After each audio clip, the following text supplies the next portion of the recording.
अदा हाणे घणी तकी न कंदासीं। अल्लाह पाक जा किरोड़ एहसान आहिनि ऐं तव्हां जेके बि किरोड़ सिंधी आहियो तव्हां सभिनी जी दुआऊं लंघ लाथो आहे। असांजो भाउ नंढड़ो आफ़ाक़ ख़ैर आफ़ियत सां असां वटि पहुतो आहे, असां वटि ख़ैर आफ़ियत सां पहुतो आहे। असां सिंध सरकार जा ऐं उन्हनि इदारनि जा ख़ुदि सिंध पुलिस जा घुराईंदा आहियूं जो बाहिफ़ाज़त तौर ते असांजो भाउ मोटियो आहे। इन खां वधीक न जेको बि असां ऐलान कयोसीं उहो वापसि था वठूं। असांजो हिकिड़ो ई मुतालबो हुयो असांखे भाउ खपे बाहिफ़ाज़त, उहो अची वियो आहे।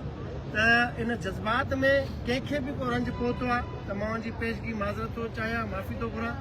इंसान आहे, भाउ नंढड़ो मुंहिंजो, माण्हू सेंटिमेंटल हूंदो आहे, माण्हू एग्रेसिव हूंदो आहे। इन जे लाइ उन गुस्से में बि असां पोइ बि पंहिंजे कानून जी अमलदारी जी ॻाल्हि कईसीं। लॉ अबाइडिंग सिटीज़न तौरु असां पंहिंजा जेको ड्यू प्रोटोकॉल आहे, फंडामेंटल असांजो जेको सर्किल आहे, आइनी अख़्तियार आहे जेको, उहो एहतिजाज आहे। असां इन जो सॾोसीं त हे आयो आहे। मां ख़ासि तौर ते महिरबानी चवणु चाहींदुसि सूबाई घरू वज़ीर ज़िया लंजार साहिब जी, जंहिं पहिरें ॾींहं खां मूंसां बार बार राब्ते में रहियो। DIG ईस्ट फ़ारूक लंजार साहिब जेको हर पल हिनखे पंहिंजो नंढड़ो भाउ सम्झी असां सां राब्ते में रहियो। SSP ईस्ट ज़ुबैर नज़ीर शेख साहिब जेको बार बार असां सां इन मामले ते अपडेट पियो ॾिए ऐं कोशिशूं पियो करे। औरंगज़ेब खटक साहिब जेको DSP सोराकोट आहे। SHO अमीन खोसो साहिब जेको शहरी फैसल जो आहे। CCTV खां वेंदे हर शइ ताईं हुननि असां सां ज़बरदस्त ताउन कयो, बाहुबली थी बीठा।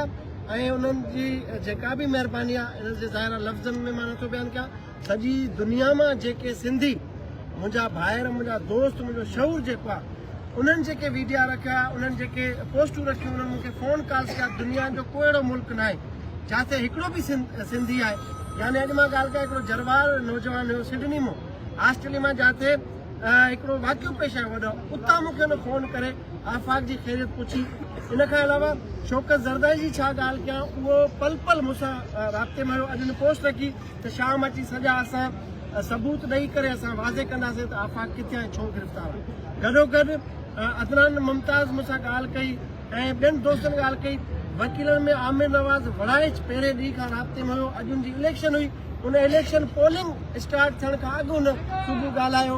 ऐं हसीब जमाली साहिबु, मोहम्मद ख़ान बुरो साहिबु अॻूणो ATC जो जज आहे, असांजो सीनियर भाउ आहे, दोस्त आहे, वॾो आहे, असांजो मेंटोर आहे। इहो पंहिंजे ॿिन्ही पुटनि सां गॾु ऐं वकीलनि जी टीम सां गॾु असां सां मौजूदु आहे। मां पंहिंजी टीम में ज़मीर मशहूरी, आबिद चाचड़, यूनिस लाशारी, ज़फ़र पीरज़ादो, सभई जेके दोस्त आहिनि असांजा, सभिनी जूं निंडूं फिटल हुयूं। यानी मां कंहिंजा नाला खणा, हिन वक़्तु ख़ुशी जी कैफ़ियत आहे, ज़ाहिर आहे। असां वॾी उन में हुयासीं, गणती में हुआसीं, परेशान हुआसीं।